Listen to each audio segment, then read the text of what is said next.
हरे कृष्णा। तो अभी सभी भक्तों का आज के सत्संग कार्यक्रम में हार्दिक स्वागत करता हूँ। आप सैटरडे संडे ग्रुप से कितने लोग हैं जो संडे आते हैं? संडे लेवल वन में आते हैं। थोड़ा थोड़ा अच्छे से हाथ खड़ा करो। ओके, कितने लोग लेवल वन के हैं और बाकी सब लेवल टू में आते हैं? तो आज हमारा जो टॉपिक है, जैसे जैसे हम भक्ति करना चालू करते हैं वैसे वैसे हम कुछ चीज़ों के साथ आसक्त होने लगते हैं। इसलिए हम आज थोड़ा आसक्ति को फिर से देखेंगे कि आसक्ति है क्या, कहाँ से उत्पन्न होती है, क्यों हम इतने भौतिक संसार में आसक्त हैं। इन चीज़ों के ऊपर हम क्या करेंगे, आज चर्चा करेंगे। तो आसक्ति का मूल क्या है, कहाँ से उत्पन्न होती है, परिणाम क्या होते हैं उसके उसके कारण क्या है जिस वजह से आसक्ति उत्पन्न होती है, और यही आसक्ति हमें भौतिक संसार में क्या करती है, बंधक बना के रख देती है। आसक्ति ही हमें भौतिक संसार में बांध के रख देती है, पूरा टाइटली बांध के रखती है।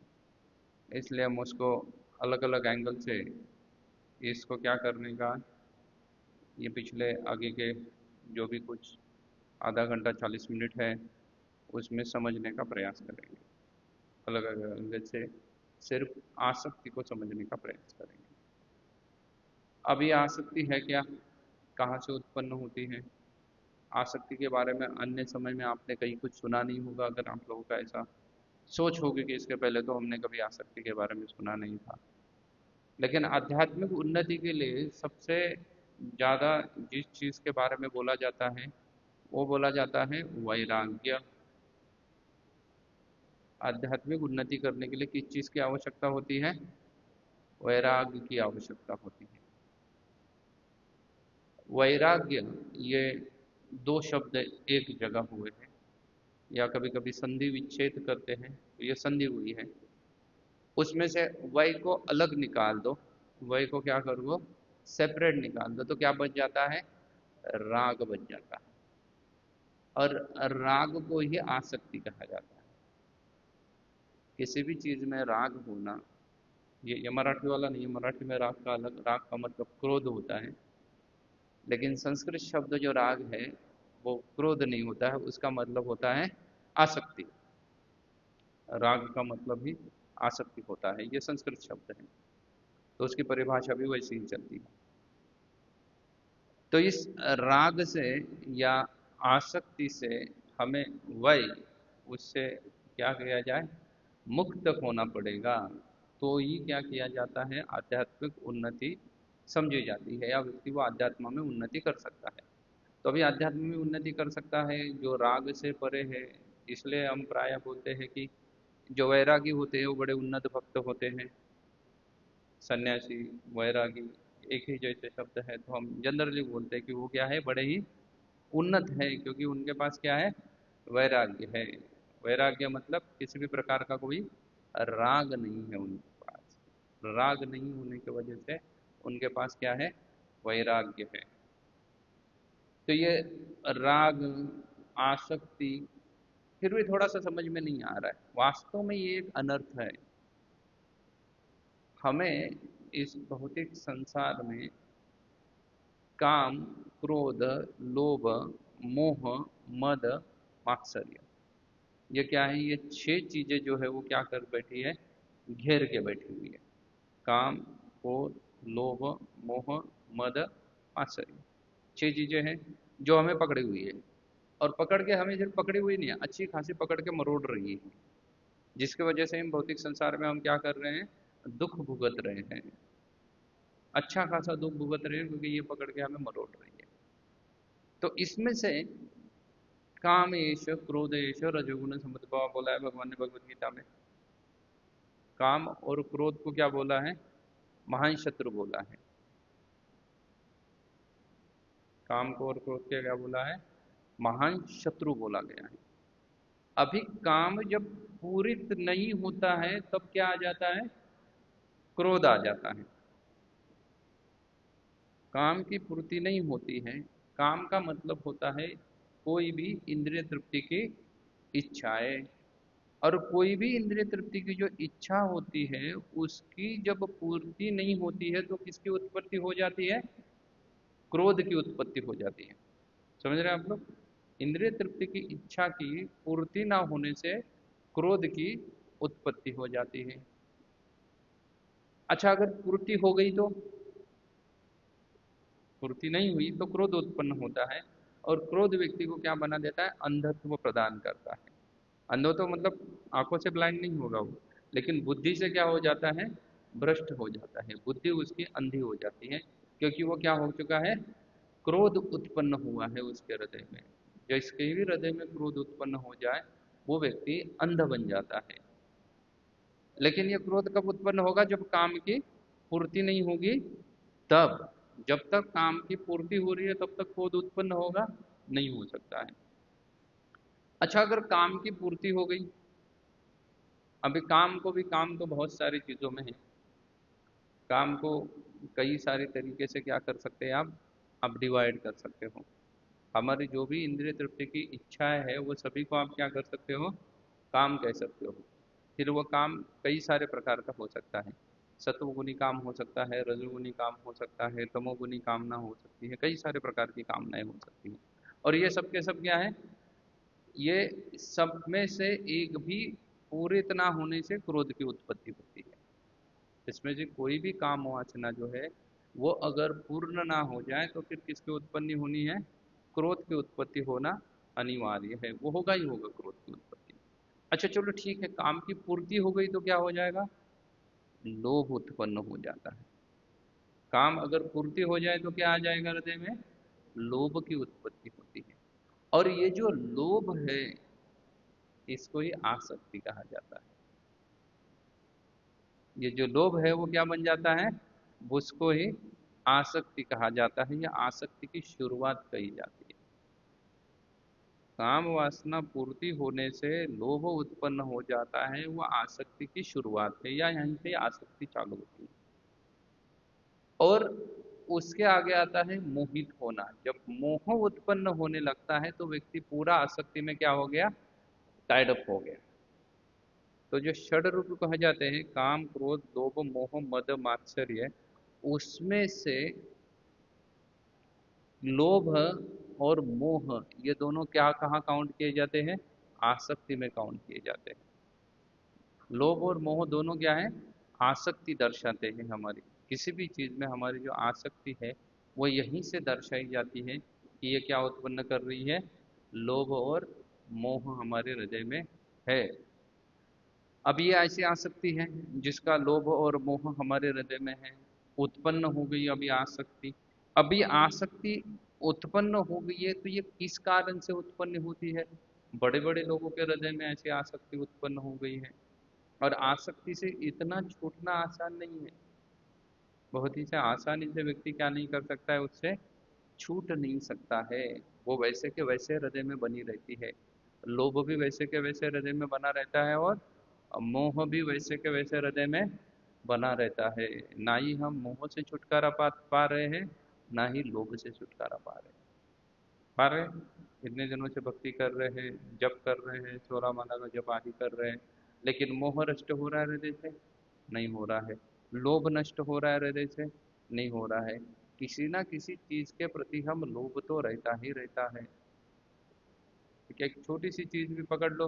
अगर आपको प्रसाद में गुलाब जाम सर्व किया जा रहा है तो सबको एक एक सिंगल दिया जा रहा है, फिर भी आपकी इच्छा रहती है मुझे एक क्या दिया जाए? एक एक्स्ट्रा मिले। तो ये एक्स्ट्रा क्या दर्शा रहा है? लोभ दर्शा रहा है। लोभ है हमें उस चीज के प्रति। और अगर कभी कोई चीज किसी ने दयावश, करुणावश अगर हमें कुछ एक्स्ट्रा दे भी दिया तो फिर हम उसके ऊपर अपना अधिकार समझ लेते हैं। वो क्या बन गया है? वो मोह हो गया है। तो अधिकार समझ गए कि ये क्या है? मुझे मिलना ही चाहिए, ये तो मेरा अधिकार है, ये मुझे मिलना ही चाहिए। हम अधिकार समझ बैठते हैं। तो फिर वहां क्या चालू हो जाता है? आसक्ति चालू हो जाती है। और फिर आसक्ति ऐसी चीज है जो व्यक्ति को डुबा के छोड़ देगी। पूरा भौतिक संसार जो है वो क्या करती है, वो भौतिक संसार आसक्ति से बंधा हुआ है। व्यक्ति की आसक्ति से ही सब सब जगह आसक्ति से बंधा हुआ है। अब ये आसक्ति का मूल कारण क्या है? तो कहा जाता है आसक्ति का मूल कारण है अज्ञान। व्यक्ति ज्ञान ना होने की वजह से क्या है, वो आसक्त है। इसका मूल कारण है अज्ञान, आसक्ति का मूल कारण है। और इसलिए हम भगवत गीता में देख सकते हो, अर्जुन जो थे वो आसक्त थे किसी ना किसी चीज से, इसलिए भगवान उनको ज्ञान प्रदान करते हैं। किस चीज से आसक्त थे कि ये मेरे भाई है, ये मेरे ताऊ है, ये मेरे पितामह है, ये मेरे गुरु है, इनका वध मैं कर से कर सकता हूँ, ये तो अपने लोग हैं। तो ये मूलता क्या है, अज्ञान है अर्जुन का। और इसलिए वो क्या दर्शा रहे हैं, आसक्ति दर्शा रहे हैं, वो हर चीज से प्रति आसक्ति दर्शा रहे हैं। हम भी बहुत सारी चीजों के प्रति आसक्त हो सकते हैं। कई सारी चीजें होती है जिनके प्रति हमारा क्या हो सकता है, आसक्ति हो सकती है। न कोई कोई धन के प्रति आसक्ति होता है, किसी की किसके प्रति, स्त्री प्रति आसक्ति हो सकती है, किसी की ऐश्वर्य के प्रति आसक्ति हो सकती है, नेम फेम के प्रति क्या हो सकती है, किसी की आसक्ति हो सकती है। तीनों लेवल पे आसक्ति हो सकती है। कोई नेम फेम के पीछे पड़ा हुआ है, कोई स्त्री के पीछे पड़ा हुआ है, कोई किससे मोहग्रस्त है, धन के पीछे मोहग्रस्त है, लेकिन कहीं ना कहीं तो क्या है, वो मोहग्रस्त है। और इसलिए आजकल देखो लोग इतने आसक्त रहते हैं छोटी छोटी चीज़ों से। एक वीडियो पोस्ट कर देंगे और उसके बाद उसके ऊपर कितने लाइक है वो क्या करते रहेंगे, दिन भर उसको देखते रहेंगे, दिन भर क्या करते रहेंगे, देखते रहेंगे। अभी आप देखिएगा, हम तो कुछ एक छोटी सी इंफॉर्मेशन वीडियो में डाल देते हैं और वो कितने लोगों ने देखा उसको देखते रहते हैं। व्यासदेव ने एक बार ग्रंथ रचना करने के बाद उन्होंने देखा नहीं कि कितने लोगों ने खरीदा, कितने लोगों ने पढ़ा, पढ़ा भी या नहीं पढ़ा, श्लोका याद किए, क्या किया, कुछ देखा है उन्होंने मुड़ के? नहीं देखा, कुछ नहीं देखा उन्होंने मुड़ के, नहीं, त्याग दिया। क्योंकि उनके पास किसी भी प्रकार की आसक्ति नहीं है। उन्होंने चीजों को अपना कर्तव्य समझ के कर दिया कि सभी वेदों का संकलन करना मेरा कर्तव्य था, मैंने कर दिया और त्याग दिया उन चीजों को। फिर से मुड़ के उन्होंने नहीं देखा कि कितने लोगों ने क्या किया है, उसको पढ़ा है या नहीं पढ़ा है। लेकिन हमारे हृदय में बहुत सारा अज्ञान भरा हुआ रहता है, और वो अज्ञान के वश हम क्या रह रहे हैं, चीजों से आसक्त रह रहे हैं। तो सबसे बड़ी आसक्ति जो होती है अज्ञान के वजह से आने वाली, वो आसक्ति होती है धन के प्रति आसक्ति। व्यक्ति किसके प्रति आसक्त रहता है, धन के प्रति आसक्त हो जाता है कि मुझे क्या चाहिए, धन चाहिए, धन चाहिए, धन चाहिए। क्यों चाहिए पता नहीं, लेकिन क्या चाहिए, धन चाहिए। छोटे बच्चों को भी पूछ लो, वो भी धन से आसक्त है, उसको भी पैसा चाहिए। अच्छा क्यों चाहिए पैसा भाई, पता नहीं है, लेकिन क्या चाहिए, पैसा चाहिए। तो धन के प्रति हमारी आसक्ति बड़ी ही तगड़ी आसक्ति है, जिसको तोड़ना या कट करना बड़ा बड़ा सा मुश्किल सा कार्य है। और हम सब लोग प्लस माइनस थोड़े ऊपर नीचे करके किससे आसक्त हैं, धन से आसक्त ही रहते हैं। अच्छा धन के प्रति की आसक्ति निकल जाए तो कोई स्त्री या स्त्री पुरुष के प्रति आसक्त हो सकते हैं। और उसके वजह से हम देखते हैं आजकल एक आए दिन क्या दिखता है न्यूज़पेपर में, किसी ना किसी प्रकार की किसी की हत्या हो गई, किसी का मर्डर हो गई या क्या हो गया, ये क्या है, ये आसक्ति ही दर्शा रही है। और उसके बाद आसक्ति होती है नीम फेम के साथ, कुर्सी के साथ। एक एक भक्त का मैं लेक्चर सुन रहा था, वो बोल रहे थे लोग कुर्सी से इतना आसक्त होते हैं कि वो जब खड़े होते हैं तो कुर्सी को लेके चले जाते हैं, वो छोड़ नहीं सकते उसको। वो दिमाग में रहता है, वो हमेशा क्या रहता है, वो कुर्सी उसके कहाँ पे बैठी रहती है, दिमाग में बैठी रहती है। इतनी इतनी आसक्ति आ जाती है, इतनी आसक्ति होती है। अब सरकारी ऑफिसर्स को देखो, अपना पेन नहीं निकालेगा जब से साइन करने के लिए, वो क्या क्या एक्सपेक्टेशन है उसका, पेन कौन लेके आए, वो जो साइन मांगने के लिए आए वो अपने साथ पेन भी लेके आए, वो अपने डेस्क पे से पेन उठाएगा, नहीं उठाएगा।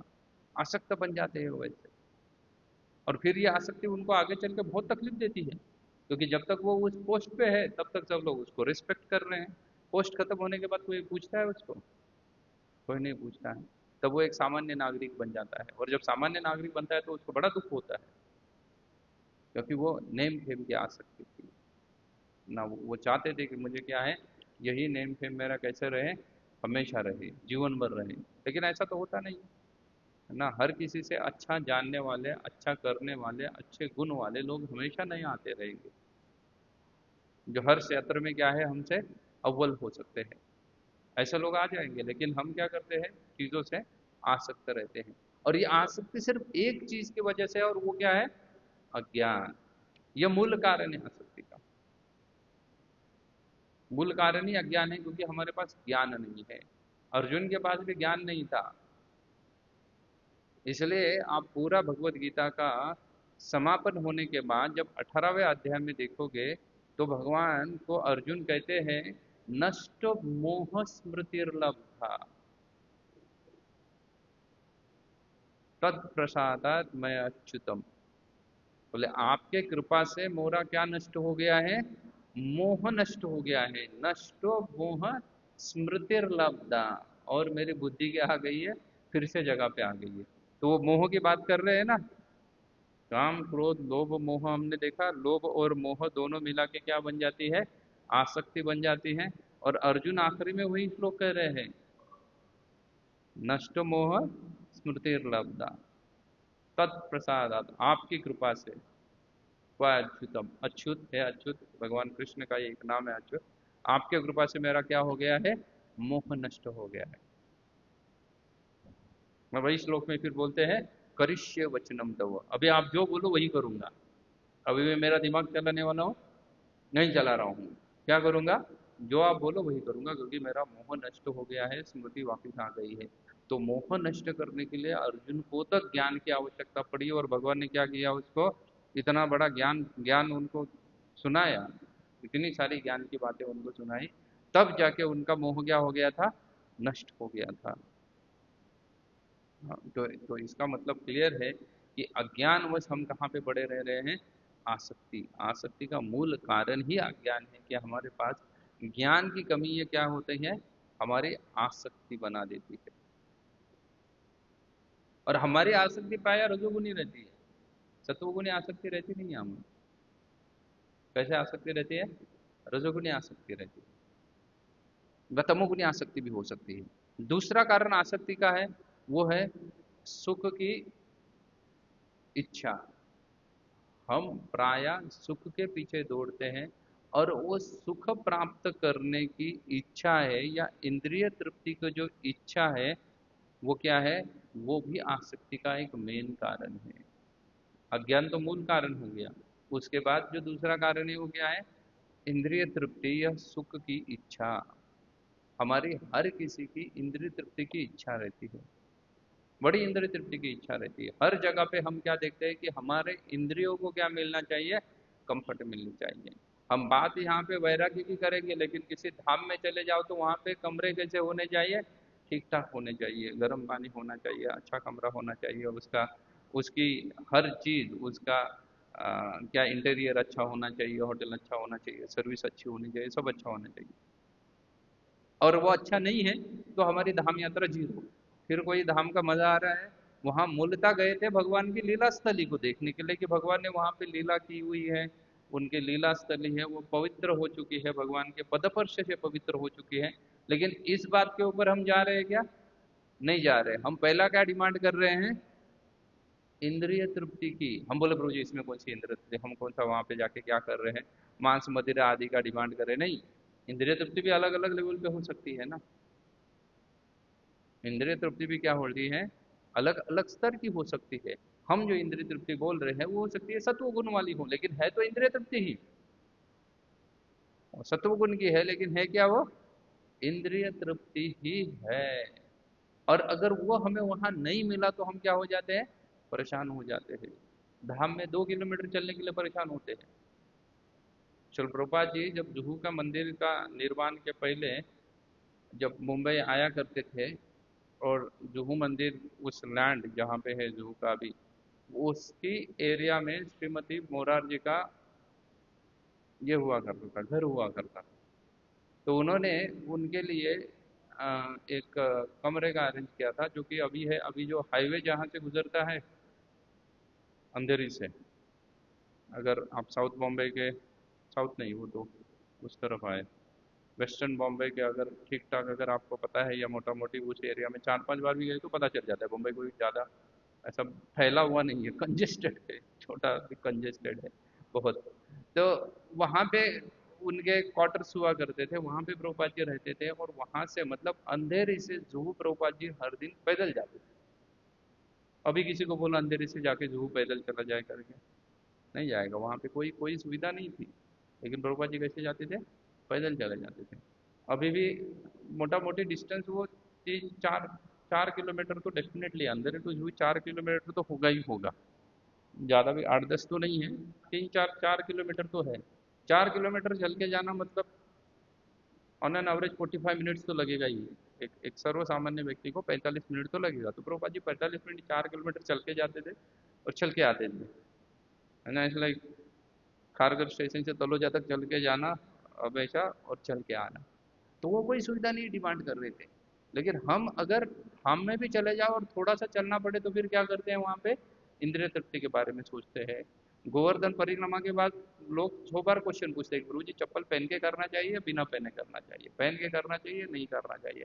अच्छा, लोगों को बोलो कि चप्पल मत पहन के करो, तो आजकल वहाँ पे वो दूसरे चप्पल भी मिलते हैं जनरल, जो घर में पहने जाते हैं, कपड़े के बने हुए, I don't know what you called it, उसको पहन के लोग करते हैं। मतलब हम इतने इंद्रिय तृप्ति से आसक्त है कि थोड़ा सा भी कष्ट सहन नहीं करना चाहते हैं। तो ये भी क्या दर्शाती है, ये भी एक मूल कारण है, इंद्रिय तृप्ति की इच्छा भी एक मूल कारण है हमारी, किसके लिए? आसक्ति के लिए। हम किसी भी चीज से आसक्त होते हैं, उसके लिए इंद्रिय तृप्ति भी एक मूल कारण में से कारण बन जाती है। उसके बाद है मन का प्रभाव। तीसरा कारण है आसक्ति के लिए, वो क्या है? हमारे अपने मन का प्रभाव। मन का भी प्रभाव होता है जो हमें किसी चीज से आसक्त कराता है। कैसे मन का प्रभाव? तो प्रभुपाद जी एक स्टोरी सुनाते थे। प्रभुपाद जी बोलते थे कि ऊंट जो है ना, ऊंट रेगिस्तान में रहता है। रेगिस्तान में कोई बड़े बड़े झाड़ियाँ ऐसा नहीं होता है, वहाँ जितने भी कुछ छोटे छोटे पेड़ पौधे रहते हैं वो सब कांटेले रहते हैं, कांटे वाले रहते हैं। और वो ऊंट चबाता रहता है दिन भर, और उसको चबाने के चक्कर में वो कांटे कभी कभार उसके जीवा में चुभ जाते हैं, उसके स्किन में अंदर से मुंह में चुभ जाते हैं, जिससे थोड़ा थोड़ा रक्त निकलता है। और वो रक्त जो है उसकी टेस्ट ऊंट कर रहा है, उसका स्वाद जो है, कोई भी रक्त है उसमें नमक की मात्रा रहती है, चाहे इंसान का हो या जानवर का हो, उस वो क्या रहता है? नमकीन रहता है। अगर आपको विज्ञान के कोई जानकार है तो आपको पता होगा कि रक्त का जो टेस्ट होता है वो थोड़ा सा किस तरफ होता है? नमकीन की तरफ होता है, रक्त का जो टेस्ट होता है वो। तो वो नमकीन की तरफ सोच के वो सोचता है कि ये बहुत टेस्टी है। क्या टेस्टी सोच रहा है वो कांटे, कांटे जो खा रहा है वो, उसको क्या सोच बैठता है? बड़े बड़े टेस्टी है करके। लेकिन वास्तव में उनको टेस्ट की चीज क्या आ रही है? अपने ही रक्त की आ रही है। तो ये मन का प्रभावता है। और लोगों को वो चीज क्या लगती है? अच्छी लगती है। उसको उसको उसमें क्या आता है? आनंद आता है। तो ये आनंद सिर्फ कहाँ से आ रहा है? आनंद सिर्फ किससे आ रहा है? मन से आ रहा है, मन का प्रभाव है, और लोग उसमें आ सकते हैं, उसमें भी आ सकते हैं। आजकल वो बहुत सारा क्या वो फॉरगॉट द नेम्स, वो बड़ी जंपिंग या बम्बी जंपिंग समथिंग, वो बहुत ही ऊंचाई से ना क्या करते हैं, what what which jumping they called it? हाँ, बंची जंपिंग। पूरे ऊपर से डर तो लग रहा है लेकिन फिर भी उसको कूदना है उसमें जाके, पूरा चिल्लाएंगे, पूरा डर, उसके उसके हृदय की धड़कन जो है वो क्या हो जाएगी? तेज हो जाएगी, उसका हार्ट बीट बढ़ जाएगा, फिर भी उसको वहां से जंप करनी है। तो क्या है, ये सिर्फ मन का प्रभाव है या कुछ है और कोई आनंद है उसमें? कुछ नहीं है। सिर्फ क्या है वो उसके मन का प्रभाव है कि इसमें मुझे क्या प्राप्त हो रहा है? आनंद प्राप्त हो रहा है। ऐसे ही मन का प्रभाव रहता है कि 4 लोग मुझे सुन रहे हैं, और उसमें आनंद उठता है व्यक्ति को, और वो आसक्ति बन जाता है उसकी। अगर आपको कोई एक एक एक भक्त है जो आपको नित्य रूप से प्रणाम करता है, आके कभी भी यहाँ आता है तो आपको क्या करता है? वो झुक के प्रणाम करता है, दंडवत करता है, और उसके साथ जो दूसरा आता है वो कभी नहीं करता। तो आप जो आ रहा है ना, वो आपका क्या बन जाता है? जो दंडवत कर रहा है वो आपका प्रिय बन जाता है। और जो दंडवत नहीं कर रहा है वो बोलते हो ये बदमाशी कर रहे हैं, ये भक्त है लेकिन कैसा है? बदमाश है, क्योंकि ये मुझे प्रणाम नहीं कर रहा। और जो मुझे प्रणाम कर रहा है वो कैसा है? वो अच्छा है, बहुत अच्छा है। और एक दिन पर्टिकुलर दिन से उसने आपको प्रणाम करना बंद कर दिया, बोला आज से इसको कोई प्रणाम नहीं करूंगा, और आप जैसे ही दिखते थे उसको वो मुंह फेर के चला जाता था। अभी जो प्रणाम नहीं कर रहा है ना वो आपका प्रिय होने लगेगा, और वो जो प्रणाम कर रहा था इतने सालों साल से वो आपका क्या बनने लगेगा, दुश्मन बनने लगेगा। आपको बड़ा गुस्सा आएगा कि ये मुझे प्रणाम क्यों नहीं कर रहा है, क्या हो गया, बहुत क्या आ गया इसमें, अहंकार आ गया, इसको समझ नहीं रही भक्ति का मूल मतलब नम्रता होनी चाहिए, कोई भी हृदय में क्या नहीं होना चाहिए, इच्छा नहीं होनी चाहिए, ये वो। लेकिन हम ये नहीं समझ रहे कि ये हमारे मन का प्रभाव है कि हम आसक्त तो हो गए कि ये मुझे प्रणाम करे करके, हो गया या नहीं हो गए थे, आसक्त हो गए थे, ये हमारा मन का प्रभाव होता है, ये भी एक आसक्ति का कारण होता है। और चौथा कारण आसक्ति का होता है वो है कि हमारे अस्तित्व की गलत पहचान।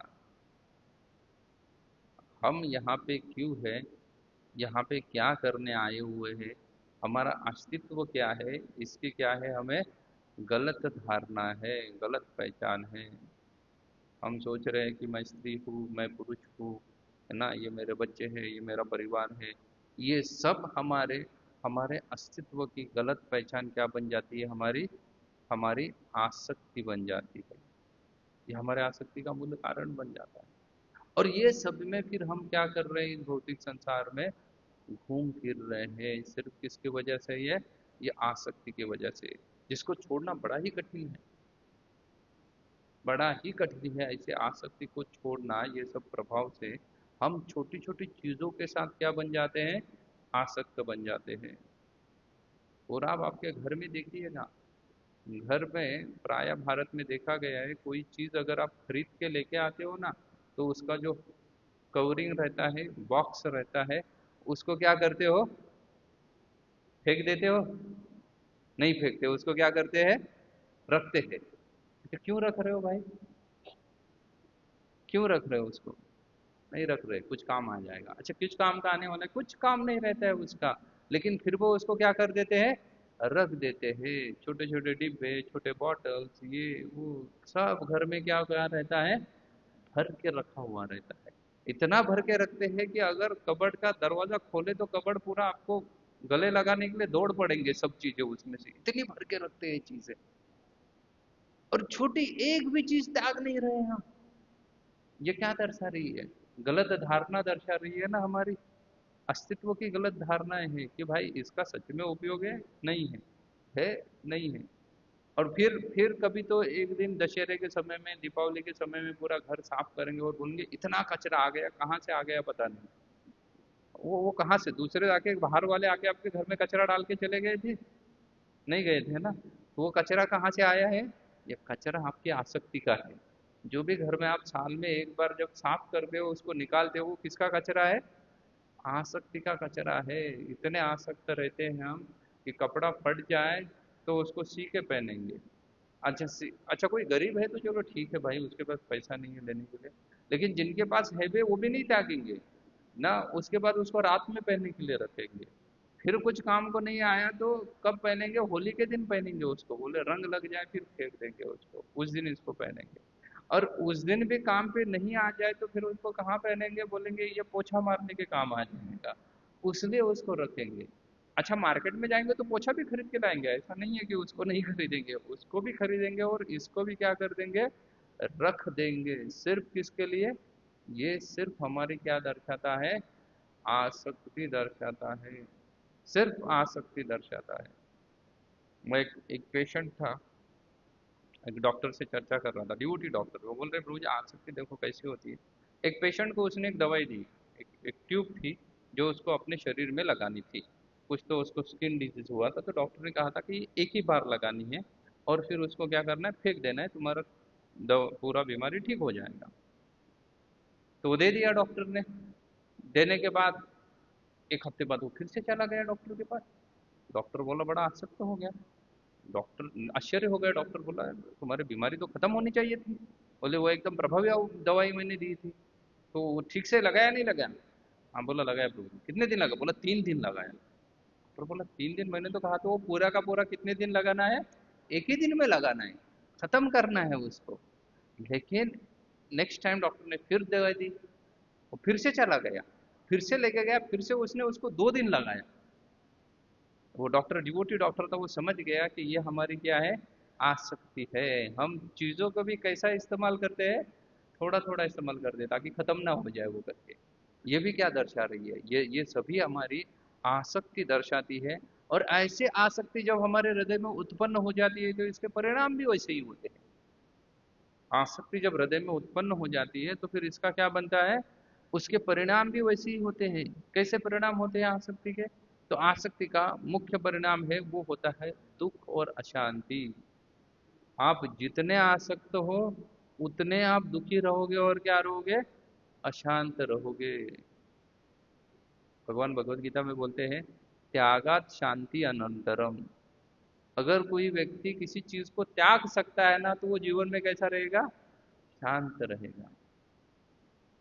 लोगों के सिर्फ नाम ही प्रशांत रहते हैं, प्रशांत मतलब सबसे बड़ा त्यागी होना चाहिए, लेकिन सिर्फ क्या रहते हैं, नाम प्रशांत है लेकिन वो सबसे ज्यादा अशांत व्यक्ति दिखता है। आप देख, त्यागत शांति अनंतरम, दुख और क्या देगा वो, अशांति पैदा करेगा। जो जितना आसक्त है उतना वो दुख और क्या करेगा, अशांति पैदा कर सकता है, क्योंकि व्यक्ति आसक्त है ना, दिन रात उसी के बारे में सोचेगा और वो आपको क्या करेगा, अशांति उत्पन्न कर लेगा।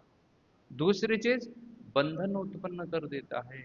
आसक्ति व्यक्ति के हृदय में क्या करती है, बंधन उत्पन्न करती है, उसमें बन जाता है, उस चीज को त्याग नहीं सकता है आसक्त बनने से। मैं तो सतोगुनी आसक्ति की चर्चा ही नहीं कर रहा हूं, मैं तो आज सिर्फ तमोगुनी आसक्ति की चर्चा कर रहा हूँ। सतोगुनी आसक्ति तो उससे ज्यादा खतरनाक है। तमोगुनी आसक्ति भी मैं प्राय कोट करता हूँ। पूना में मेरे पास एक डॉक्टर आया करता था, heart heart specialist, heart surgery में एक्सपर्ट। पूना में एक रूबी हॉल क्लिनिक करके एक बहुत बड़ा अस्पताल है। तो जैसे यहाँ हिंदुजा ब्रिज कांडी वैसे ही वहाँ पे रूबी हॉल, जहांगीर, ऐसे बड़े बड़े हॉस्पिटल का नाम है। उसमें उसमें वो हार्ट एक्सपर्ट था, हार्ट स्पेशलिस्ट। मैं बोला प्रभु जी ओपन हार्ट सर्जरी वगैरह तो बोला मेरे लिए ऐसा आम बात है। बोले बोले बोले बोले बिगिनिंग में कोई एक दो पेशेंट मेरे हाथ से गए होंगे, नहीं तो बोला पिछले 25 साल से कोई कोई पेशेंट नहीं जा सकता है। बोले ओपन हार्ट सर्जरी करूंगा लेकिन जाएगा नहीं। और बोले दिन के बोले दो दो या तीन ऑपरेशन तो मैं कर ही लेता हूँ। बोले भाई घर पे भी बहुत कम जाता हूँ। बोलते प्रभु जी मेरा बीवी बच्चों में कोई आसक्ति नहीं है, मैं बस वो उनका देख लेते हैं, मैं मेरा देखता हूँ। मैं पूरा पेशेंट से क्या हूँ, मैं डॉक्टर हूँ और अपने पेशे से पूरा डेडिकेटेड हूँ, जनता की सेवा करना मेरा काम है। इसलिए मैं नहीं कि दिन का एक ही ऑपरेशन करूंगा या हफ्ते का एक करूंगा। बोला मैं दिन के 2-3 तो कर ही लेता हूँ ऐसे ही, ओपन हार्ट सर्जरी करता हूँ। मैं बोला तो बहुत अच्छी बात है, सब कुछ ठीक है, लेकिन बोला प्रभु जी लेकिन मेरी एक चीज से बड़ी आसक्ति है। मैंने उसको पूछा भाई क्या आसक्ति है आपकी, तो बोलते हैं प्रभु जी मैं क्या हूं ना, बोले मैं सिगारेट से बड़ा आसक्त हूँ। बोले मैं सिगारेट से इतना आसक्त हूँ कि जिस पेशेंट का मैंने हार्ट खोल दिया है उधर इतना डॉक्टर को अलर्ट होना पड़ता है, इतना अलर्ट होना पड़ता है कि ओपन हार्ट मतलब थोड़ा सा बोले 1 सेकंड का इधर उधर अगर टाइम हो जाए ना तो वो पेशेंट उधर ही चला जाएगा। बोले उसको बचा नहीं सकते। फिर वो थोड़ा स्पिरिचुअलिस्ट था तो वो बोलता था उसको बचाने के लिए फिर ब्रह्मदेव को डायरेक्ट आना पड़ेगा, बाकी कोई नहीं बचा सकता है। बोले ये हाल होके भी ऑपरेशन थिएटर के बाहर बोले एक कोने में मैं एक व्यक्ति को सिगारेट जला के खड़ा करता हूँ, क्योंकि मैं टच नहीं कर सकता। मैं किसी भी चीज को टच करूंगा और फिर मैंने अगर पेशेंट को टच किया तो वो गया, क्योंकि मैंने उसका हार्ट खोल के रखा हुआ है। तो मैं किसी भी चीज को टच नहीं कर सकता हूँ। बोले वो सिगरेट मेरे मुंह में देता है, मैं 2 कश लगा के आके ऑपरेशन कंटिन्यू करता हूँ। इस एक बीइंग अ हार्ट सर्जन मुझे कंफर्म्ड है कि मैं हार्ट अटैक से मरने वाला हूँ इससे। वो बोलता था बोले कंफर्म्ड है मुझे, क्योंकि बोले मुझसे छूटी नहीं रही है सिगरेट। बोले सब पता है मुझे, कुछ पता नहीं ऐसा नहीं है, कोई ज्ञान की कमी नहीं है। 35 साल से बोला मैं तो लोगों के हार्ट खोल रहा हूँ, लेकिन मेरी आसक्ति इतनी है। ये आसक्ति, ये बंधन होता है आसक्ति का। आप देखो इंटेलेक्चुअल मैन, भौतिक दृष्टि से कहीं पे भी इंटेलेक्चुअल की कमी नहीं है। ओपन लोगों के हार्ट खोल के वो ओपन हार्ट सर्जरी अगर किसी की कर रहा है तो वो MABS MD और उसके ऊपर स्पेशलाइजेशन जो भी 3-4 होंगे सब पढ़ चुका है वो। उसके फील्ड का पढ़ने का उसने कुछ रखा नहीं है, सब पढ़ लिया, लेकिन फिर भी वो क्या है, एक चीज के साथ आसक्त है। बंधन क्रिएट होता है आसक्ति की वजह से, व्यक्ति बंध जाता है। कुछ समय कुछ कुछ साल पूर्व हमारे उपराष्ट्रपति हुआ करते थे भैरव सिंह शेखावत जी। पहले शायद कांग्रेस के नेता थे और फिर उपराष्ट्रपति भी रहे हैं हमारे देश के, बड़ा व्यक्ति। एक वो उधर से थे, वो राजस्थान से थे। तो उनको वो राजस्थान में जिस तरीके से धूम्रपान किया जाता है उसको हुक्का कहते हैं, बड़े से पाइप से धूम्रपान करते हैं, वो बड़े आसक्त है उससे। लेकिन राष्ट्रपति भवन में तो बैन है, क्योंकि वहां पे आ गए और पोस्ट पे तो क्या करना पड़ेगा, वो सब रूल रेगुलेशन फॉलो करने पड़ेंगे। हमारे भारत का राष्ट्रपति प्रधानमंत्री किसी भी प्रकार का कोई नशा नहीं कर सकते, अगर करना है तो उसको छोड़ना पड़ेगा। वो 4-5 साल जितने साल तक भी वो पोस्ट पे है तब तक उसको वो त्यागना पड़ेगा, वो कोई भी नशा नहीं कर सकता है। लेकिन ये बेचारे बड़े आसक्त हैं। अभी राष्ट्रपति उपराष्ट्रपति बन गए, उपराष्ट्रपति बनने के बाद उनका पहला ही दौरा था कहीं तो राजस्थान में चले गए, और वही चीज राजस्थान की है जिससे वो आसक्त है। तो एक दिन सुबह सुबह जब उनको उठाने के लिए किसी होटल में ठहरे थे, तो जब पहुंच गया वहाँ का जो भी उनका असिस्टेंट या डेफिनेटली कोई आईएएस ऑफिसर रहेगा, तो उसने देखा कि ये तो कमरे में है ही नहीं, ना बाथरूम में ही है ना कमरे में, गायब। बड़ा बड़ा पूरा सिक्योरिटी एजेंसी अलर्ट की उपराष्ट्रपति गायब कैसे हो सकते हैं, ना होटल में मिल रहे, कहीं पे नहीं मिल रहे हैं। सर्च ऑपरेशन लगाया गया, क्योंकि देश की तो नाक कट जाएगी अगर उपराष्ट्रपति का अगर रक्षा नहीं कर पाए, अगर उनको किसी टेररिस्ट ने अगवा कर लिया तो फिर बाकी लोग भी क्या रक्षा कर पाएंगे। सब ढूंढने के बाद पता चला होटल के पीछे साइड में एक छोटा गांव था, वहां गांव वाले के साथ बैठ के ये क्या कर रहे हैं, ये इसको कहा जाता है बंधन। व्यक्ति, बड़े से बड़ा व्यक्ति भी आसक्ति के बंधन में ऐसा बंध जाता है कि उसको त्याग नहीं सकता है। और जब बंधन बन जाता है उसको, तब फिर बन जाती है उद्देश्यहीनता, जीवन का कुछ भी उद्देश्य उसको समझ में नहीं आता है। तो इतना बड़ा इम्पैक्ट ये क्या कर सकती है, आसक्ति हमारे जीवन पर कर सकती है। अब ये इम्पैक्ट कर सकती है तो फिर इसको बचा कैसे जाए, आसक्ति से बचने के लिए भी कोई कोई उपाय होना चाहिए। तो आसक्ति से बचने के लिए प्रैक्टिकली कोई उपाय नहीं है। आसक्ति से बचने के लिए उपाय कैसा है, तो प्राय जैसे कहा जाता है दैट कि आपको उस किसी भी चीज में हायर टेस्ट प्राप्त होनी चाहिए। जो आसक्ति जहाँ पे आपको है, एक तो चलो ठीक है आपने ज्ञान प्राप्त कर लिया, भक्ति के भक्ति के दो बच्चे हैं, वो क्या है, ज्ञान और वैराग्य। ज्ञान और वैराग्य ये दोनों जुड़वा भाई हैं, वो एक ही साथ आएंगे। तो ज्ञान और वैराग्य, चलो आपको वैराग्य आ गया तो थोड़ी सी आसक्ति क्या होगी, नष्ट होगी। किसके वजह से, ज्ञान की वजह से। ज्ञान प्राप्त हुआ, थोड़ी सी आसक्ति नष्ट हो जाएगी। लेकिन पूरी तरह से आसक्ति नष्ट हो जाएगी, नहीं हो जाएगी। उसके लिए क्या होना पड़ेगा, फिर आपको हायर टेस्ट चाहिए। हायर टेस्ट मतलब किसी के हाथ में, बच्चे के हाथ में लड्डू है, उसको आप पेस्ट्री दे दो तो वो लड्डू खुद त्याग देगा, वो रखेगा नहीं लड्डू का हाथ, वो बोलेगा ये लड्डू छोड़ दो, मुझे दोनों हाथ में क्या दे दो आप, पेस्ट्री दे दो। क्योंकि उसको क्या दे दिया आपने, हायर टेस्ट दे दिया। तो जब हायर टेस्ट दी जाती है तो व्यक्ति लोअर टेस्ट को क्या करता है, अपने आप त्याग देता है। वैसे ही जब कोई भक्ति में रुचि उत्पन्न कर लेगा, तब धीरे धीरे क्या हो जाएगा, वो निचली चीजों को अपने आप त्याग देगा। तब तक नहीं त्याग सकते आसक्ति को। आसक्ति को त्यागने के लिए आप देखिएगा, आदो श्रद्धा साधु संग भजन क्रिया अनर्थ निवृत्ति निष्ठा रुचि आसक्ति, आपको भक्ति में आसक्ति उत्पन्न करनी पड़ेगी। तभी जाके भौतिक संसार के आसक्ति से व्यक्ति क्या हो सकता है, मुक्त हो सकता है। इसलिए आसक्ति यहाँ, अच्छा यहाँ आसक्ति नहीं बन रही है, आध्यात्मिक स्तर पे अगर नहीं बन रही है, तो भी भौतिक स्तर पे भगवान की चीजों के साथ आसक्त रहो। भौतिक चीज पे किसके साथ आसक्त रहो, भगवान की चीजों के साथ आसक्त रहो। अगर कोई कोई बोले भौतिक संसार में, अगर बोले कि आप बड़े सुंदर दिखते हो, लेकिन वही कोई आध्यात्मिकता के दृष्टिकोण से बोले कि प्रभु जी आप बड़े सुंदर दिख रहे हो धोती कुर्ता में, तो आसक्ति किससे है, मैं सुंदर दिख रहा हूँ इससे है। लेकिन उसके लिए भी अगर आप धोती कुर्ता परिधान कर रहे हो और तिलक लगा रहे हो तो भी अच्छी बात है। बोले भौतिक दृष्टि से ही चल रहा है, लेकिन किस चीज के लिए चल रही है, आपके आध्यात्मिकता को, और आप प्रगति कर रहे हो, तो ये आपकी धीरे धीरे क्या कर सकती है, आसक्ति को नष्ट कर सकती है। हरे कृष्णा। किसी को कोई प्रश्न है, 1 और 2 क्वेश्चन विल टेक, क्योंकि फिर उसके बाद एक नाटिका भी है और ऑलरेडी 8:30 हो चुके हैं। जी बोलो बच्चा।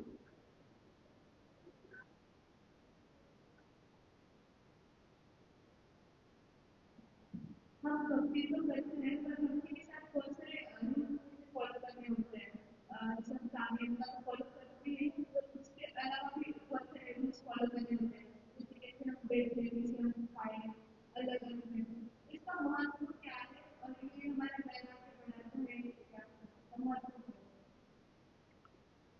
देखिए, भक्ति करने के लिए दो विधियां होती है। एक को कहा जाता है मुख्य विधि और एक को कहा जाता है गौण विधि। मुख्य मीन्स प्राइमरी एंड गौण मीन्स सेकेंडरी। सेकेंडरी का मतलब होता है कि वो ना होगा तो भी चल जाएगा, वो ना है तो भी चल जाएगा, लेकिन फिर भी होना चाहिए तो अच्छा है। ना है तो भी चल जाएगा लेकिन फिर भी होना चाहिए तो क्या है, अच्छा है। जैसे प्राइमरी और सेकेंडरी या अन्य देखते हैं, खाने में भी मुख्य और गौण खाना हो सकता है। राइस दाल सब्जी चपाती जो भी हम खाते हैं वो क्या है, हमारा मुख्य खाना है। और कुरकुरे चिप्स और क्या क्या बच्चे जो खाते हैं, इसको क्या कह सकते हैं, गौण कह सकते हैं। मतलब खा रहे हैं तो ठीक है, लेकिन नहीं खा रहे हैं तो कोई फर्क पड़ रहा है क्या उससे? कुछ फर्क नहीं पड़ रहा है। मुख्य तो ये है, राइस दाल सब्जी चपाती ये मुख्य है, ये खाना चाहिए। वैसे भक्ति के दो विधियां हैं, गौण और मुख्य। तो हमें कैसे बैठना है, स्नान करना है, जप के पहले स्नान करना चाहिए, बैठ के जप करना चाहिए, ढंग से बैठना चाहिए, तिलक लगाना चाहिए, कपड़े परिधान करना चाहिए। ये सबको गौण विधि कहा जाता है भक्ति का। और नाम संकीर्तन क्या हो गया, मुख्य विधि है। नाम जप करना चाहिए, भगवान का दर्शन करना चाहिए, भगवान की सेवा करनी चाहिए, भागवतम का अध्ययन करना चाहिए, भगवत गीता का अध्ययन करना चाहिए, भक्तों का संग करना चाहिए, सत्संग में जाना चाहिए, सत्संग में जो भी लेक्चर्स या प्रवचन है उसको सुनना चाहिए, कथा सुननी चाहिए। ये सभी क्या किसमें आता है, ये मुख्य विधि है। इसके लिए कोई ऑप्शन है नहीं है, ये करना ही पड़ेगा। लेकिन उसके साथ साथ गौण विधि भी है। तो फिर ये जो बैठना चाहिए, जब कैसे करना चाहिए, जो आप क्वेश्चन पूछ रही है, ये गौण विधि है, लेकिन वो भी करना अभी साधक लेवल पे हमें बहुत जरूरी है। क्योंकि हम अभी कौन से स्तर पे है, साधन स्तर पे है। हम कोई शुद्ध भक्त है क्या, नहीं है। तो बिगिनिंग में गौण विधि को भी उतना ही पालन पालन करना चाहिए। क्यों पालन करना चाहिए, गौण विधि है। गौण विधि है कि नहा के जप करना चाहिए। अभी नहाने का और जप का कोई रिलेशन नहीं है, कोई रिलेशन नहीं है। बिना नहाए भी जप कर सकते हैं, फिर भी हम बोलते हैं कि स्नान करने के बाद जप करो। क्योंकि स्नान करने से आपका आलस्य नष्ट होता है शरीर का। आपका शरीर क्या हो जाता है, स्निग्ध हो जाता है, मन सिग्न हो जाता है। मन आप देखो, अगर ज्यादा टेंशन आ जाए, बहुत ही आप स्ट्रेस में आ जाओ, तो आप नहा लो। स्नान करने के बाद देखो क्या हो जाएगा, मन शांत हो जाता है। और ऐसी परिस्थिति में आप जप करोगे तो अच्छे से ध्यानपूर्वक जप कर पाओगे। इसलिए फिर कैसे बोला जाता है कि स्नान करने के बाद जप करो, सुबह उठ के जप करो। वैसे तो जब रात को भी किया जा सकता है, कोई दिक्कत नहीं, लेकिन सुबह उठ के करने से क्या है, आपका उसमें मन लग जाएगा। दिन भर में आपने बहुत सारी चीजें का कचरा मन में जमा कर लिया और फिर जब करने निकलोगे तो वो ठीक से जप होने वाला है, नहीं होने वाला है। तो गौण विधि आवश्यक होती है, हमारे भक्ति को सपोर्टिव बोल सकते हैं उसको। ये सेकेंडरी है लेकिन फिर भी वो कैसे ही हमारे भक्ति के लिए सपोर्टिव है। वैसे तो जब कैसे भी कर सकते हो, आप लेट के जब करो, आधे माला के पहले आप कहाँ पहुंच जाओगे, सपनों की दुनिया में पहुंच जाओगे। बराबर है ना। जप करने के लिए मना नहीं है लेट के, लेकिन आप जैसे ही लेट के जब चालू करोगे तो आधा माला कंप्लीट होने के पूर्व आप कहाँ पहुंच जाओगे, एक अलग दुनिया में पहुंच जाओगे। इसलिए फिर क्या कहा गया है, नहीं तुम्हें बैठ के जप करना चाहिए, लेट के जप करना वर्जित है। वर्जित ऐसा नहीं है, वर्जित इसलिए क्योंकि वो नहीं कर पाओगे तुम। इसलिए वो गौण विधि क्या करनी पड़ी आपको, देनी पड़ी। वो गौण विधि की आवश्यकता पड़ी कि आप बैठ के क्या करो, जप करो। बैठ के जप करना चाहिए, आसन पे बैठना चाहिए, स्ट्रेट बैठना चाहिए। ये सब क्या है, ये गौण विधियां है। लेकिन ये गौण विधि बहुत ही आवश्यक है इस स्तर के लिए। प्रभुपाद के स्तर के लिए कोई फर्क नहीं पड़ता था, वो रात में सो भी जाएंगे तो भी वो हरे कृष्ण महामंत्र बोल सकेंगे प्रभुपाद जी, है ना। हम खर्राटे मारेंगे, प्रभुपाद जी हरे कृष्ण बोल सकेंगे। वो कृष्ण कृष्ण का उच्चारण सोने के बाद भी कर सकते हैं। इसलिए उनके लिए कोई गौण विधि की कोई महत्व नहीं होता है उनके लिए। वो गौण विधि का चाहे पालन करे या ना करे, कुछ फर्क नहीं है उनके लिए। उनके लिए मुख्य विधि सब कुछ है। लेकिन हमारे लिए दोनों की आवश्यकता है, हमारे लिए गौण विधि की भी आवश्यकता है। Clear. One, yes last question. भक्ति में